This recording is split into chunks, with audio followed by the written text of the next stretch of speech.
Okay.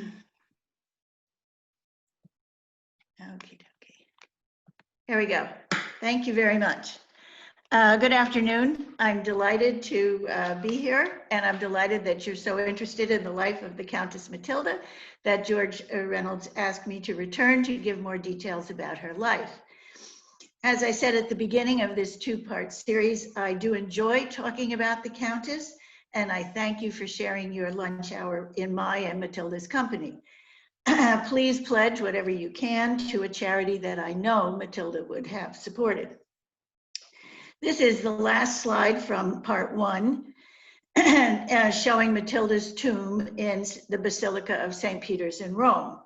As we noted, Matilda is one of 3 women buried in St. Peter's. Itself was a church benefited by the Countess.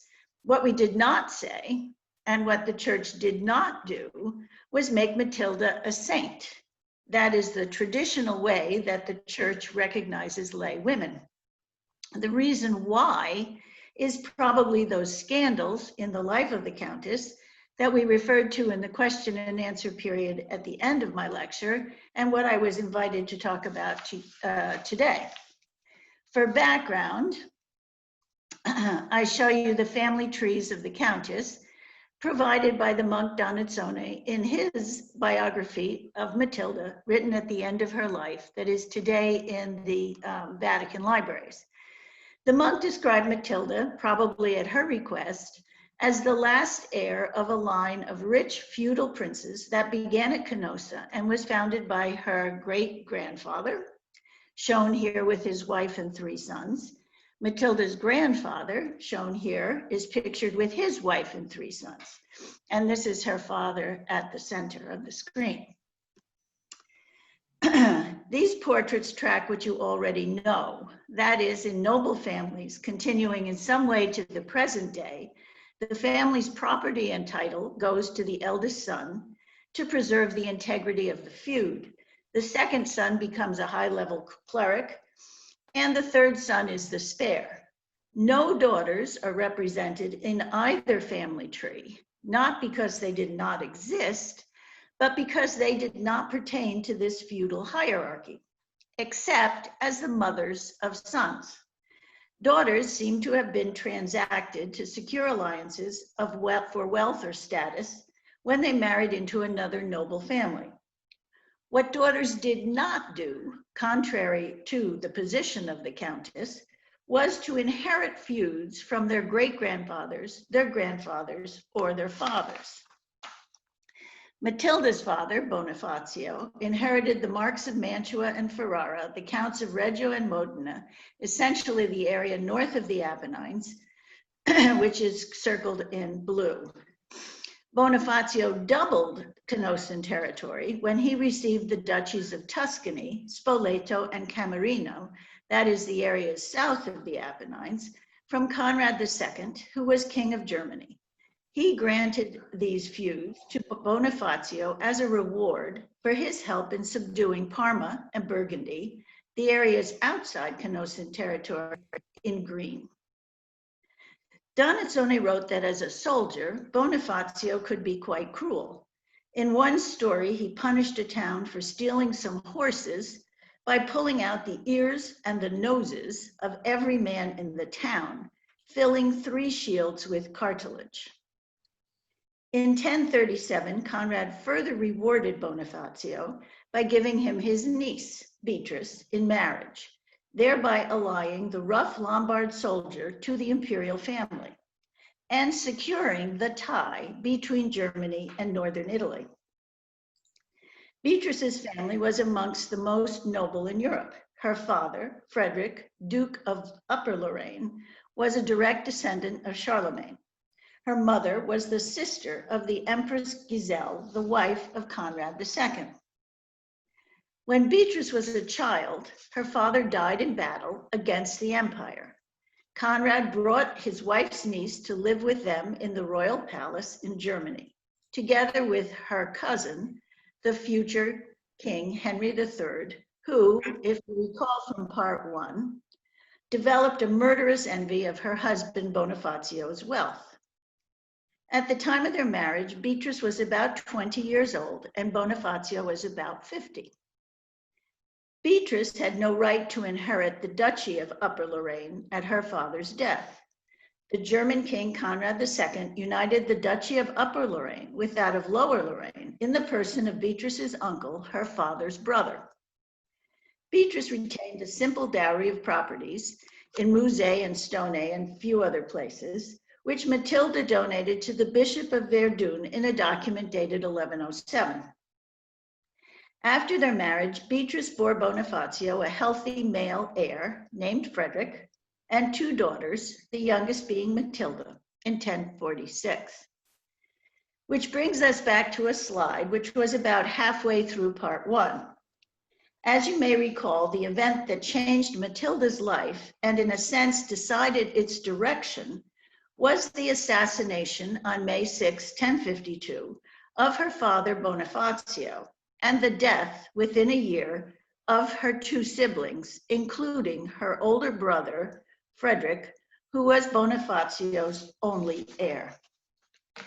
Had Frederick survived, Beatrice would have administered the property that had made Bonifacio very rich as the regent of her son. But that right of regency did not exist or extend to daughters.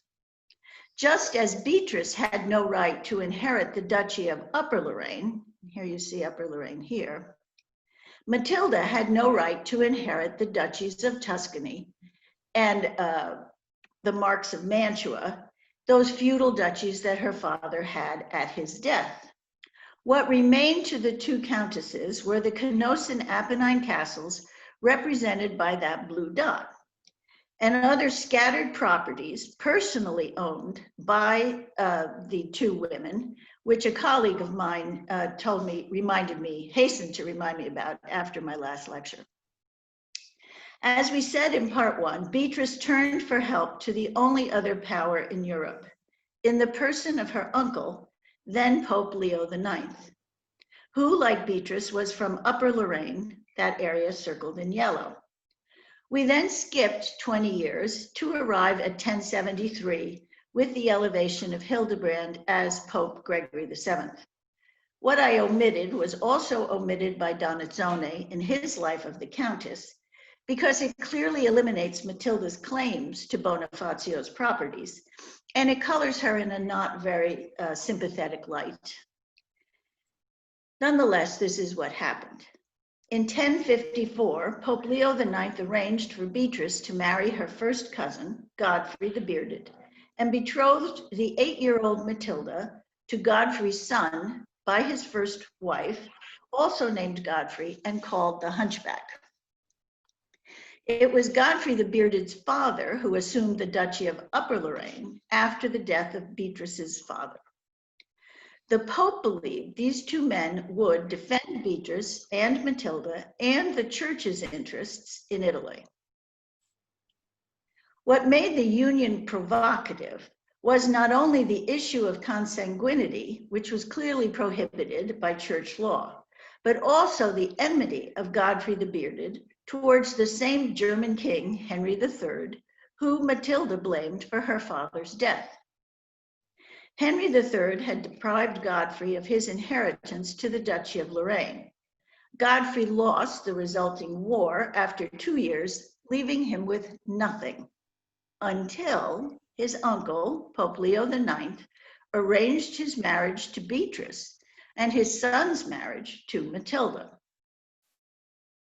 The alliance clearly threatened Henry III, who arrived in Florence a year later.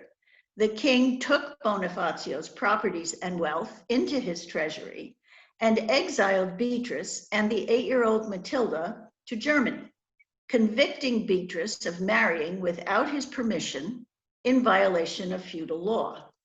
No one, not Godfrey, nor any of Bonifacio's vassals, defended Beatrice or her daughter. Beatrice and Matilda lived in Germany for about 2 years, possibly at the royal palace of Goslar in the Harz Mountains, where Henry IV was born and where Beatrice lived as a child, and that's pictured in the center.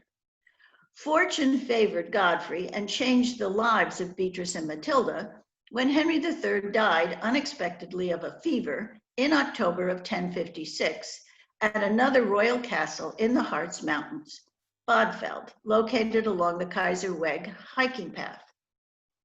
At Henry III's death, his son, Henry IV, was only 6 years old.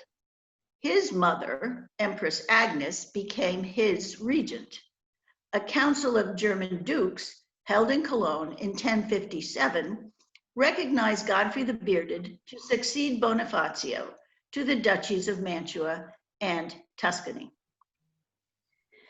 Beatrice and Matilda returned to Italy with Godfrey the Bearded, who ruled for the next 12 years as Duke of Tuscany and Margrave of Mantua. They made Florence the center of their court.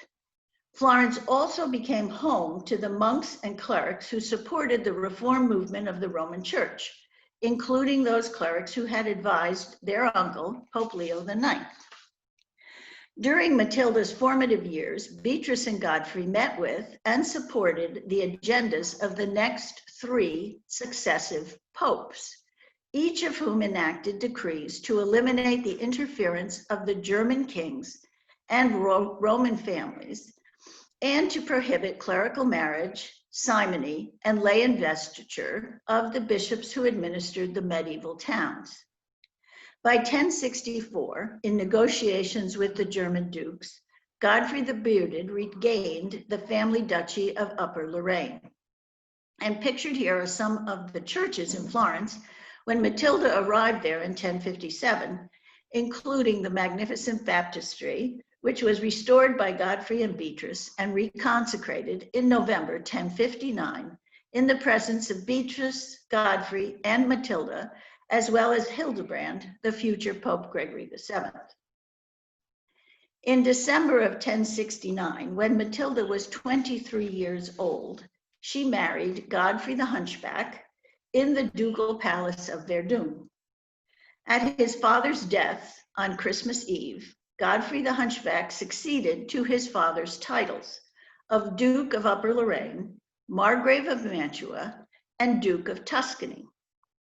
Godfrey and Beatrice seem to have forced Matilda into this marriage, which was part of the alliance arranged by Pope Leo IX, and which would give Bonifacio's hypothetical grandson a right to inherit his territory in northern Italy and Beatrice's father's territory in the Lorraine.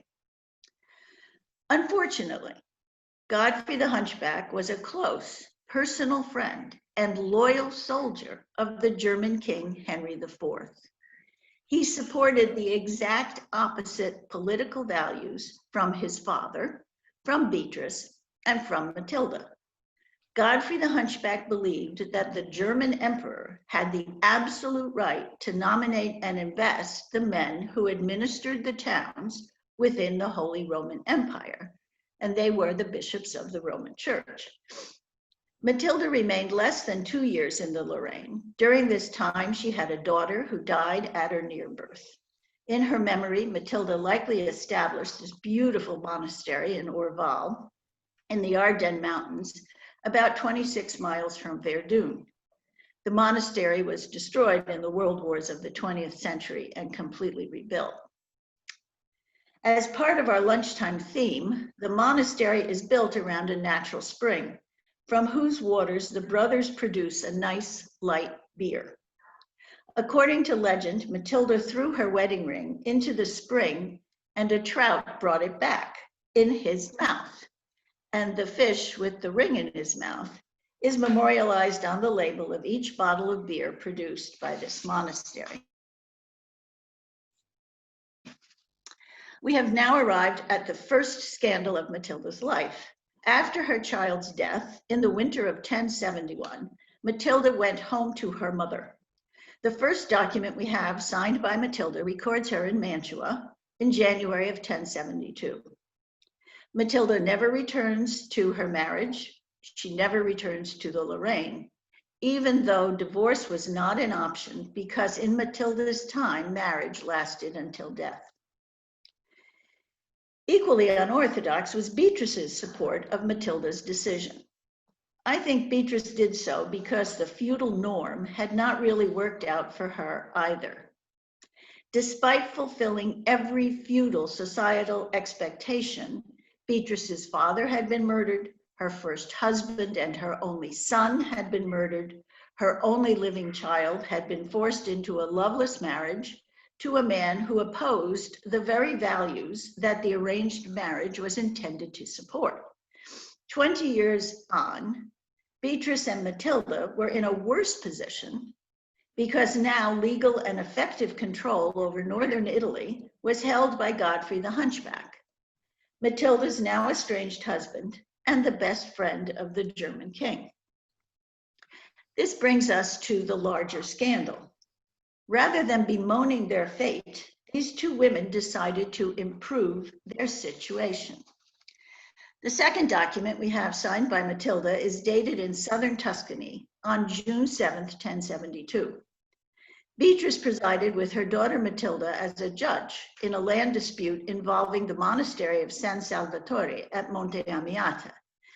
The abbey, pictured at right, dates from 1035. Its magnificent cloister, crypt at left, dates to 757. The lawyer for the monastery was a man named Peppo, who every book on legal history refers to as the first acknowledged expert in Justinian's Code of Roman Law, and whose name first appears in history in this document. The Code of Roman Law that Peppo studied was compiled between 529 and 534 at the request of the Roman Emperor Justinian, and included the laws written by the ancient Roman emperors, called the Codex, their interpretation by legal scholars, called the Digest or Pandex in Greek, Justinian's own amendments, called the Novellas, and a one-volume summary of those laws called the Institutes, illustrated here in a manuscript from Tuscany that dates to around Matilda's lifetime. These four books, called the Corpus Juris Civilis, or Justinian's Code of Civil Law, had little practical influence in Western Europe after Justinian's death, which occurred 500 years before Matilda was born. Nevertheless, these books remained part of the canon of the church and were studied in Rome and in Tuscany in particular. What made them of interest to Beatrice and to Matilda is because Justinian changed the civil laws of ancient Rome and granted certain property rights to women equal to men. He did so at the insistence of his wife, Theodora. She had been a working woman before she became empress, and thus falls on the wrong side of the virgin whore scale of historical writing about women. But she never forgot her roots. Her insistence on the right of daughters to inherit equally to sons at the death of the father, and to own and administer that property in their own names, made Justinian's code unique, and is probably the reason why it had been neglected for 500 years. After meeting with Peppo, Beatrice and Matilda began to establish their presence, hearing disputes and rendering judgments in Bonifazio's lands. As authority for their actions, Beatrice wrote, Duchess Beatrice, daughter of Duke Frederick, and widow of the Margraves Bonifazio and Godfrey, with her beloved daughter, Matilda, generally without a title. On the screen are a few of the places they traveled. In the spring of 1072, Matilda's estranged husband, Godfrey the Hunchback, arrived in Italy. He signed his documents, Duke and Margrave. Sometimes he appeared with Beatrice, but never with Matilda. The hapless husband even went to Rome and met with Hildebrand and Pope Alexander II, presumably to ask for their help to force his wife to return to her marriage. He left Italy in August 1073 in response to a summons from King Henry IV to fight a war against the Saxons. The single record we have of his meeting his wife is outside Mantua, near the Brenner Pass, on the road to Germany. The chronicles reported the scandal that he left without obtaining marital grace. The second scandal begins around this moment when Hildebrand becomes Pope Gregory VII on April 21, 1073, by acclamation of the people at the funeral of his predecessor, Alexander II. Beatrice and Matilda supported Hildebrand's papacy and the proposals for ecclesiastic reform that bear his name. The Pope supported Matilda's claims to her father's territory. Their decision pitted them against King Henry IV and Matilda's estranged husband, Duke Godfrey the Hunchback, both of whom opposed Hildebrand's acclamation, which denied German and Lombard bishops the opportunity to propose an alternate candidate. The king and his duke viewed Hildebrand's rise as the culmination of the reformers' objective to eliminate the influence of the German king over the Roman Church and over the bishops who administered his towns. The third scandal involves the ambiguous relationship between the Pope and the Countess, reflected in the Pope's public correspondence. Acknowledging the separation, itself contrary to church law, Pope Gregory VII never addressed a letter jointly to Duke Godfrey and his wife. Instead, he wrote separate letters to Duke Godfrey and others to Duchess Beatrice and her daughter Matilda. The Pope counseled Matilda in a letter of February 16, 1074, not to follow social custom and enter a monastery on account of the affection I bear for you. In a letter of October 1074, the Pope wrote, quote, "It will not have escaped your notice that various reports have reached me about you, as is usually the case where the affection and unity of friends are the object of envy." The letter ends with the Pope begging Beatrice and Matilda to return to Rome, as he desires their advice as sisters and daughters of St. Peter. Finally, on December 16, 1074, Gregory wrote a letter addressed to Matilda alone. He expressed his desire to lead a crusade against the infidels, slaughtering Christians like sheep, and he concluded, quote, "I am convinced that many men-at-arms will support us in this work, and to take you with us, leaving your mother here to protect our common interests, I would most gladly cross the sea and place my life, if need be, at the service of Christ with you, whom I hope to have forever at my side in our eternal home." While the Vatican and most historians insist that Gregory and Matilda's friendship was platonic, these deeply moving words reveal a tender affection that is unique in his or any other papal correspondence. After this, Matilda spends more time in Rome, where she stays in the Pier Leone Tower. The years she spent in Rome, 1074 through 1081, are perhaps the happiest of her life. In part one, we discussed the Dictatus Papae, which elevated the Pope from the vicar of Peter, heir to the apostle, to the vicar of Christ, the earthly representative of God. It was issued at the Lenten Synod of 1075, within weeks of Matilda's arrival in Rome. In response, King Henry IV summoned his bishops and dukes to a council of Worms in 1076, where the king and council demanded the Pope's resignation. What I omitted in part one was that Matilda's husband, Godfrey the Hunchback, was present at the Council of Worms, and it was her estranged husband who accused the Pope, before the German and Lombard bishops present, of, quote, living together with great familiarity with a woman who belonged to someone else, being his wife.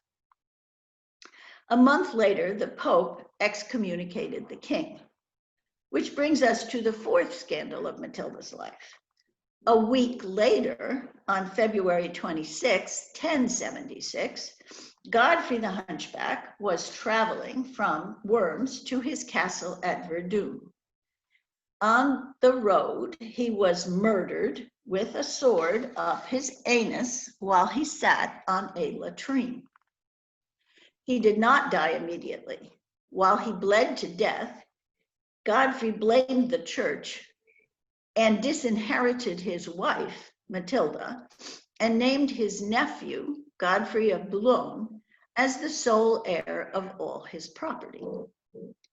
Matilda's first marriage had finally ended, the only way possible, by death.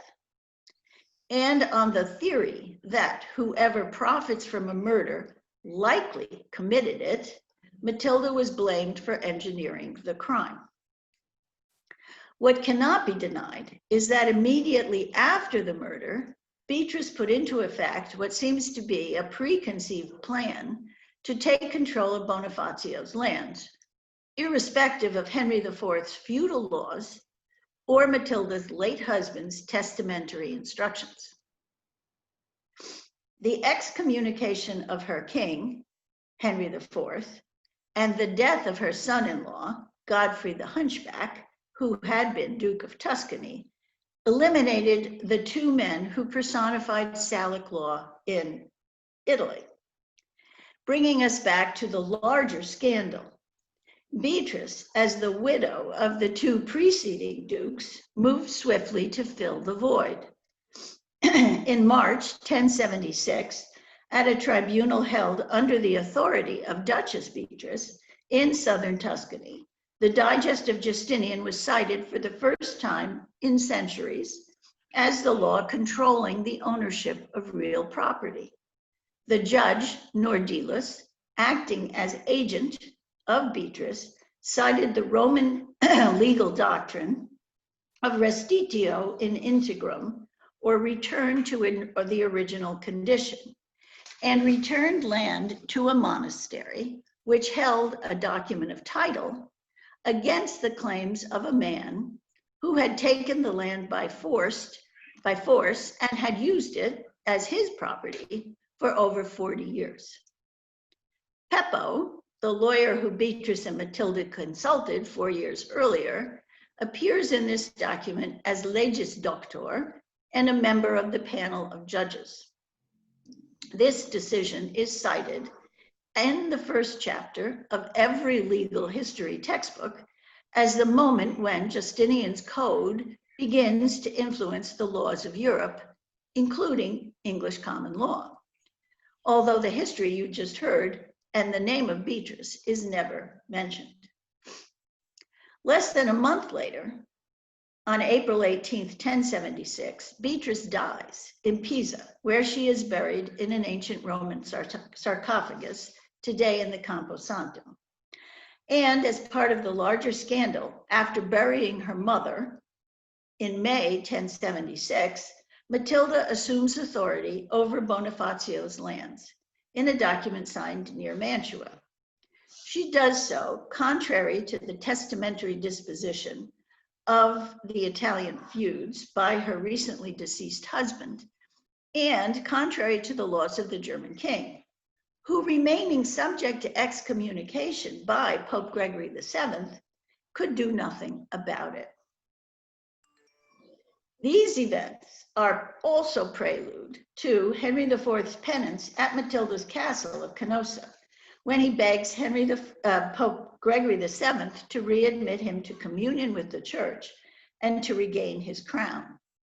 This fresco on the wall of the Sala Regia in the Vatican Palace was completed 500 years after the event. It shows Matilda with her hand curved over the king's back, as if forcing him to kneel before the Pope through some supernatural force. I could stop the lecture here because in part one we discussed Canossa, Henry's lies to Matilda and to Gregory, and Matilda's donation to Papal Rome in the fall of 1077. We also discussed how, in the last 15 years of her life, Matilda accomplished that transfer, physically, spiritually, economically, and legally. What I omitted are the years of war between 1081 and 1099, when this woman alone opposed the Holy Roman Empire and its imperial army. As you may recall, after her donation, Matilda cited as authority for her action the grace of the God who made her who she was. Like Beatrice, in her documents, Matilda always referred to herself as the daughter of the Margrave Bonifacio. Most frequently, she used the title Countess, although sometimes Duchess or Marquess. Sometimes she cited Salic or Lombard law. Matilda never cited Justinian's code, although within months of her donation, one of her first documents in 1078 is in southern Tuscany, where Peppo is also present. Matilda's interest in Justinian's code of civil law is evidenced by the presence in her documents of legal scholars like Peppo, Nordillo, and Wernerius as judges and lawyers, and by her request to Wernerius to revive the study of Justinian's books of civil law.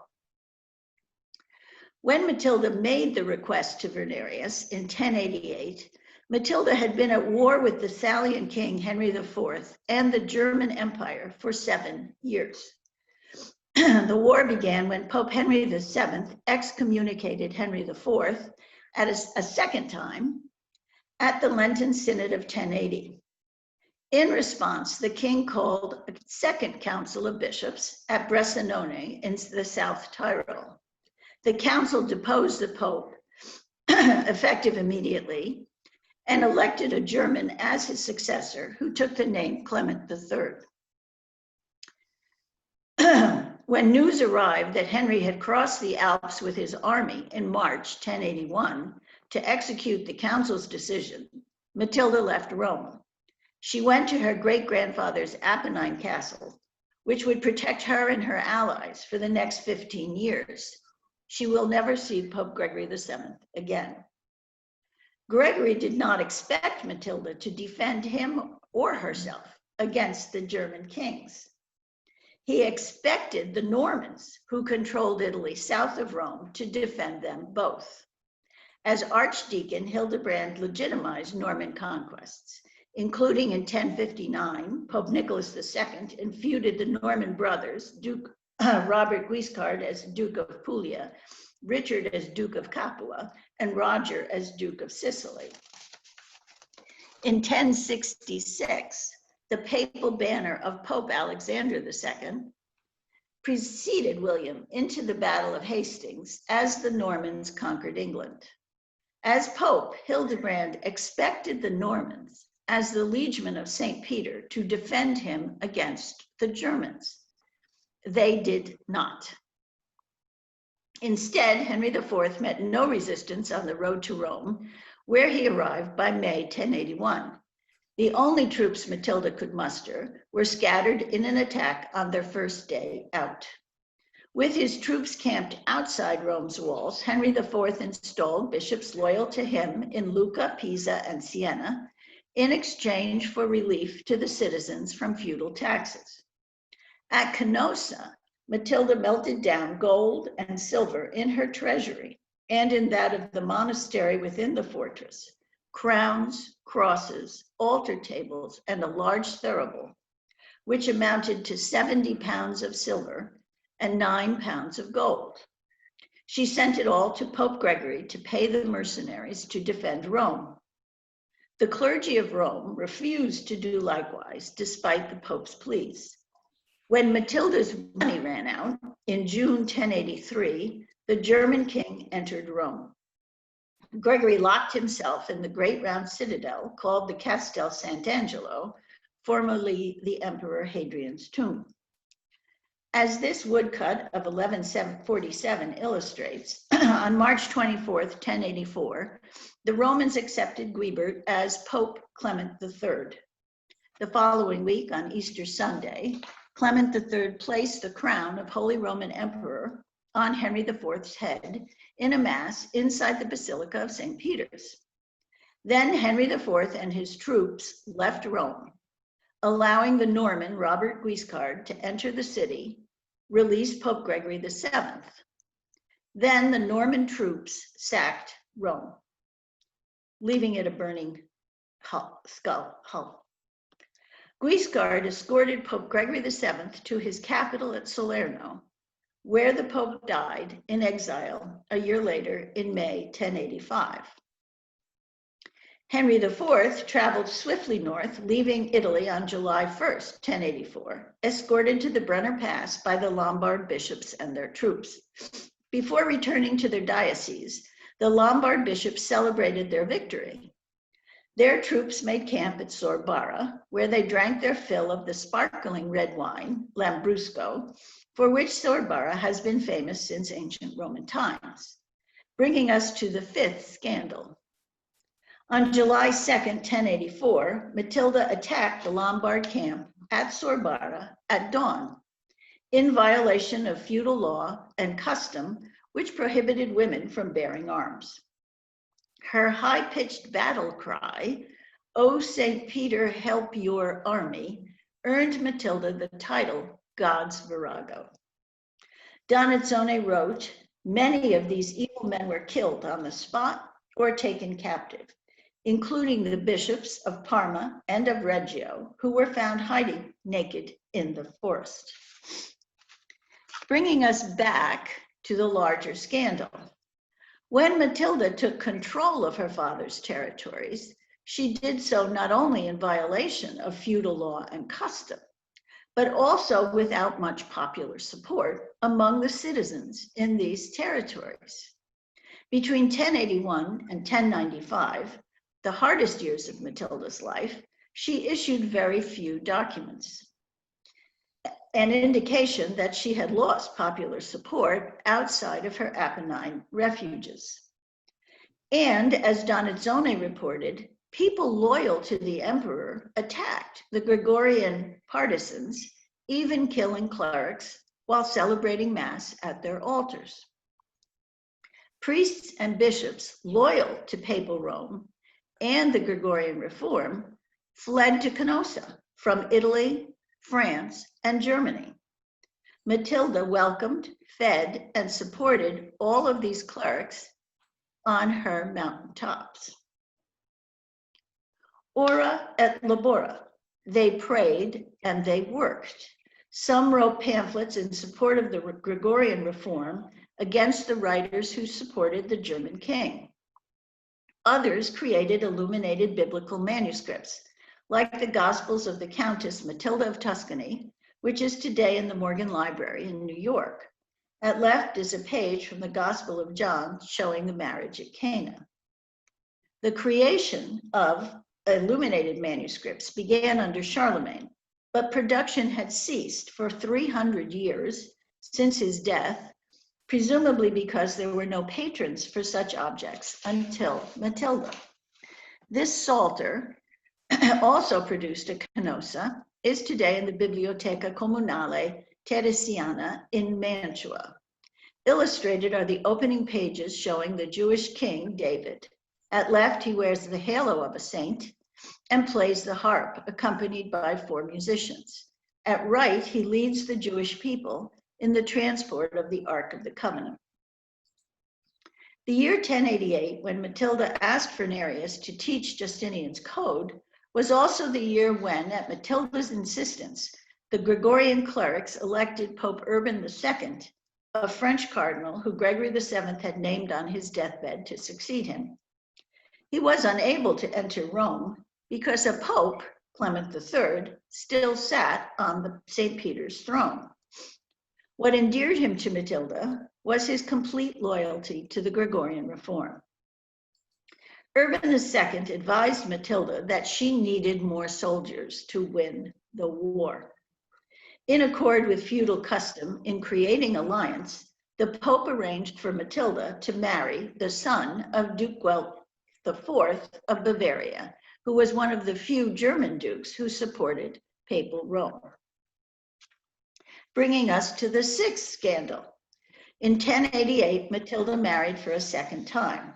She was 42 years old. Her second husband, Duke Guelph V, was a chubby, beardless adolescent of 16.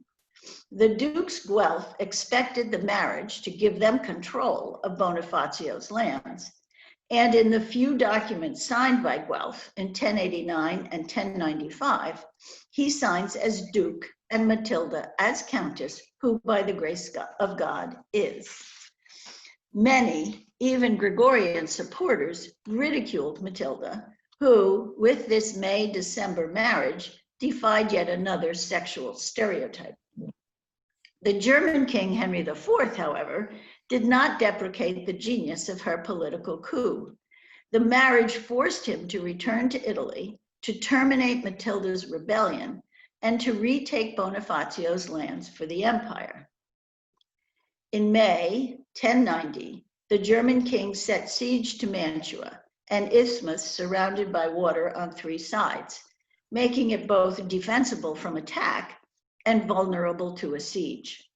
Matilda put her husband, Guelph V, in charge of Mantua's defense. When Guelph abandoned Mantua to the king after only 9 months, Matilda ended this marriage too. The youth returned to Bavaria, where he died a decade later. By the end of 1091, Henry IV had conquered the Po River Valley and the towns on the Via Emilia north of the Apennines. In the spring of 1092, he turned his troops to conquer Matilda's mountaintop castles and to clear the passes to Tuscany. 2 forts fell, drawing Henry IV deeper into the mountains. But the king could not conquer the fortress at Montevideo, where he wasted the whole summer of 1092. The anti-pope, Clement III, left Rome at the king's summons to demand that the countess surrender. In September 1092, Matilda held a council of Gregorian bishops, monks, and priests living within her castle to consider Pope Clement's request. All counseled her to surrender, except one hermit named Giovanni, who urged her to resist because St. Peter would grant her a victory. Matilda made her last stand at Canossa, forcing Henry IV to climb the mountain a second time and attack the walls where he had pled for forgiveness 15 years earlier. His army's battle horns were answered by the songs of psalms sung from the monks living within the castle walls. And just then, a miraculous fog rose. Henry's knights lost their footing and their horses tumbled down the mountain. The knights who remained loyal to Matilda captured the royal battle standard, and the German king, Henry IV, was forced to retreat. From this moment, Henry IV was called the King of Lost Causes, and Matilda won her war. The final scandal of Matilda's life occurred in 1111, 4 years before her death. Henry IV's ignominious defeat led to his being deposed by the German dukes in favor of his son, Henry V, who the dukes expected to restore Germany's Italian kingdom, Bonifazio's lands. Henry V arrived in Italy with 30,000 German troops. Matilda again retreated to her Apennine castles. She put up no resistance as he demanded his feudal homage on the road to Rome. He took the wealth of Milan and Modena and laid waste to towns like Arezzo that did not pay. In Rome, Henry V demanded the crown of Holy Roman Emperor from the Pope Paschal II, Urban II's successor, and with the release of the second excommunication of his father, Henry IV, to allow his burial in the royal tombs at the Cathedral of Spire. Then Henry V went to Bianello, near Canossa, where he spent 3 days, May 6th to 8th, 1111. Donationi writes he called Matilda mother and entrusted her with the government of Liguria as his vice queen. Matilda accepted the honor, although she never used the title. But the meeting sealed her acceptance of Salic feudal law. At her death, as her king and as her closest male relation, Henry V was her only heir, returning Bonifazio's lands to the Salian Empire and creating a contrary claim to the property Matilda donated to papal Rome. Matilda negotiated one exception, Henry V promised to recognize her and her ancestors' donations to the monastery of San Benedetto Po, likely why her generosity was focused on this monastery at the end of his life. And until the day she died, Matilda built churches and monasteries, at least 136 by my count, in every town and along every river, road, and mountain pass in Bonifazio's territories. As we learned in part 1, these churches returned administration of the towns of northern Italy to bishops under the authority of Papal Rome. Her resistance allowed social communities to develop, independent of feudal restraints and feudal taxes. Her policies offered a Roman alternative to feudalism that moved Europe towards the Renaissance of architecture, literature, and art, which, as we have seen today, was also revived and supported by the Countess during her lifetime.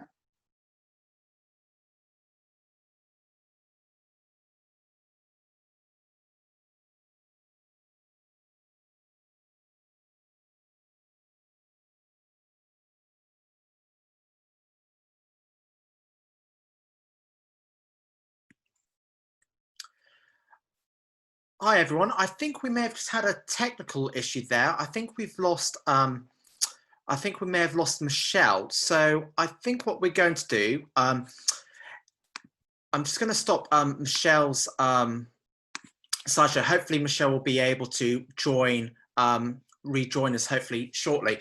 But that really has been a fascinating lecture, and I know we were just about to go into question time.